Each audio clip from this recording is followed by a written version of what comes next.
I still, to this day, regret selling my 999. Every day I wake up full of regret. Dear. Every day I cry. Every day. Well, yeah, I can't really help you with that. We're in Borgo Panigale.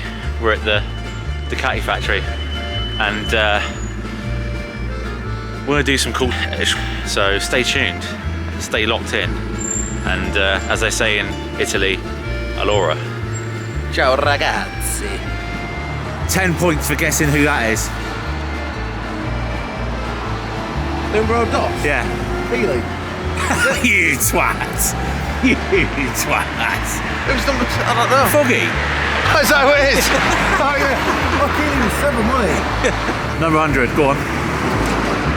Ruben's house, I'm joking. Hodgson. Hodgie.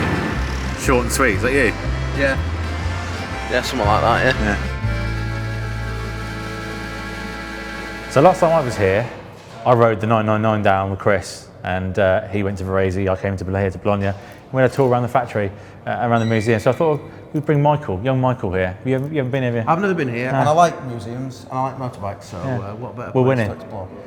Quick fact, did you know Ducati wasn't born as a motorcycle company? Do you know that? Well, I did, but I didn't know that 5 minutes ago. Yeah. What did Ducati start making? Condensers, radios. Oh, right, and electric razors. Electric razors, wow. yeah. It's Italy's first electric razor. Yeah. Chew on that.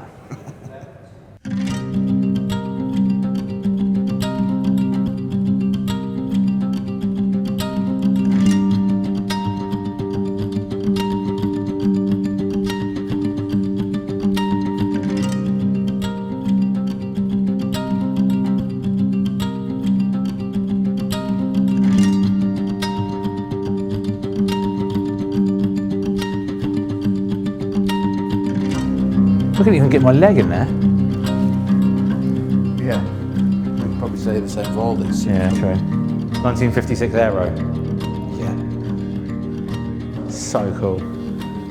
See, this paint is just incredible, isn't it? Is it smooth? Or 1971 flick. Yeah. That's cool, isn't it? It's like, Yeah. oh, that is beautiful. Oh. You could just imagine like a US traffic cop. Yeah. and like an 80s cop drama. Riding that with a tash. You'd have to have a tash on that, wouldn't you? The first motorcycle designed by Tamburini. I mean, you couldn't really tell, could you? I honestly. Yeah, I mean, you say that it does look a step forward from. Yes. It's Stylistically, it's different to anything before. Stylistically, yeah. It's a shame it's for the best there's people around, because I commit some serious mechaphilia with this. Yeah. Well, there's two exhaust pipes there, so we could. We'll make we wouldn't even need to share. We'll would make we? a airtight, yeah. My dad had a 916, and he crashed it. I think the first week he had it. Did he? Because the steering lock was so Yeah. was so tight, and he went to pull away and just had the proper like, and he silly twat. Sorry, Dad. Sorry. Yeah. So you were saying off camera, red or white, red or yellow. I knew someone. Commit sin? I knew someone with a yellow one. I just thought it was really, really cool. It does, but yeah, I think it looks cheaper in yellow. maybe. But it's also like we've all seen, like everyone's got a red 9. Well, they haven't, but we've all seen red 916s, haven't we? I mean, look, I've trust me. Today, I have voiced my quite strong opinion on how and when now Ducati should make a 916 of today. I mean, we're talking like a steel trellis frame, maybe a Monster or something. Of that ilk. The Monster before that was one of these frames. Yeah. A V2 engine or a 120 horsepower engine. They've got the engine. It's a V2 engine, isn't it? Put a V2 engine in Put the bodywork, put the tank, and Ducati, you would sell a single side swing arm, and you would sell millions. So, Michael, do you know what this is for? Wait, can you see in there? Yeah. Is that a window? Yeah. A window to the soul. Window. So you can see how much fuel you've got left. Like it. Yeah. And there's something else here. This the there's a tennis sponge ball. to wipe the. Yeah, to wipe your Well, your visor. I thought it was to wipe the screen. Maybe that. Oh, maybe visor, yeah. The screen visor, yeah. No, I've seen the tennis ball trick, but I like that. Yeah. I feel like this is where, as we move along the Ducati timeline, this is where it looks like a.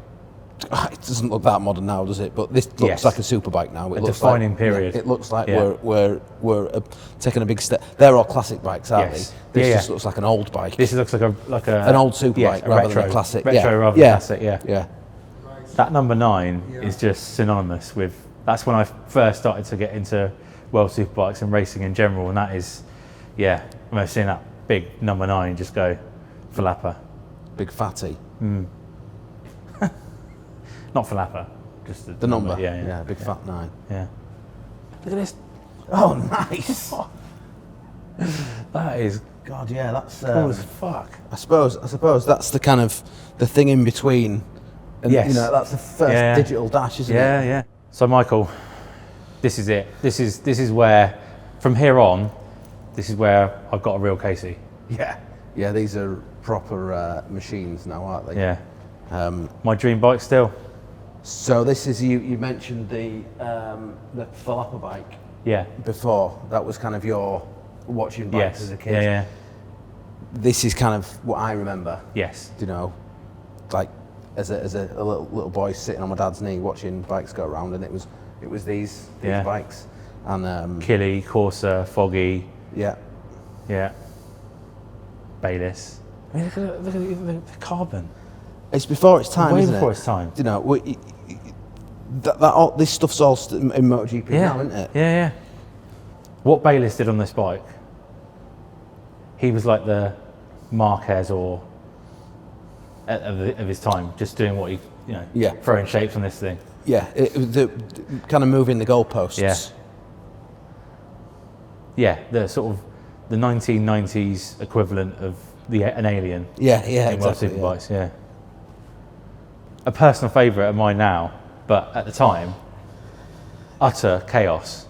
I mean, how good is the 999 aged? Yeah, I mean, I still think that is one of the best looking bikes ever made. But how dare you say that back in the time, because you would have been slaughtered. Yeah. Well, to be honest, I thought it then, and I still think it now. I think that sort of rear end. Yeah. There's never been anything like that, has there? It's.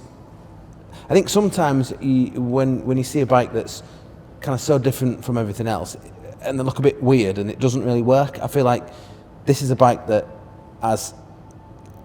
it's broken the mold. It's kind of it's done something totally different, which usually doesn't work, and I just think it looks quality.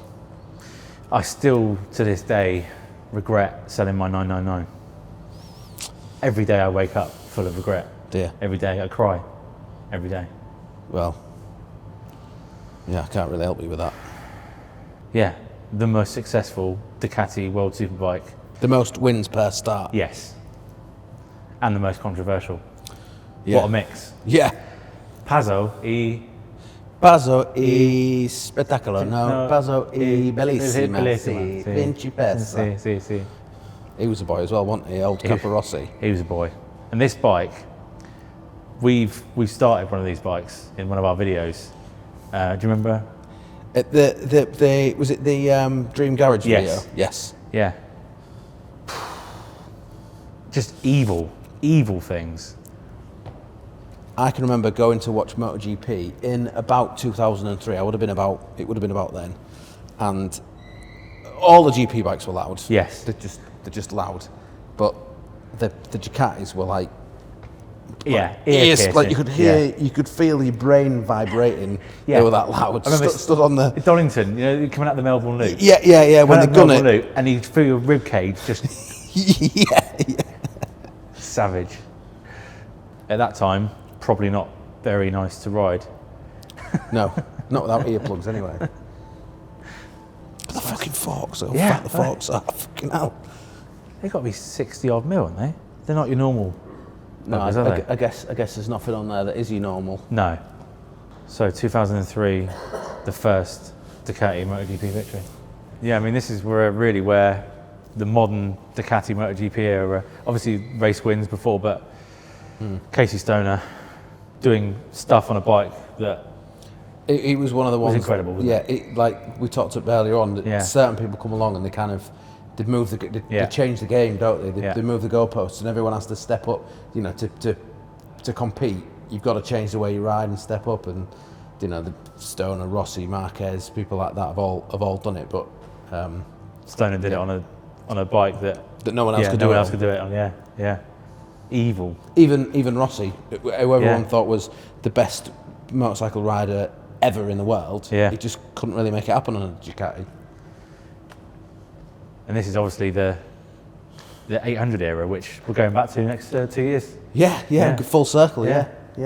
So this is essentially the dashboard for the 1098, isn't it? This is like the... Yeah, I raced a 1098 in... Oh, did you? Yeah, you 2008. 9. 10, I think. Oh, was it? Close. And I had a dashboard just like that. When you turn the key on, it used to say... 1098? No. It used to say Boothy, BSB. Yeah. Don't think it was supposed to. Oh, what? Someone got a new ECU? I think someone plugged something in that shouldn't have done. Well, never mind. I had a big sponsor, so you could get away with it then. Talking of 1098s. Oh, yeah, I like it. I rode this bike. This actual one? Yeah. At Portimao.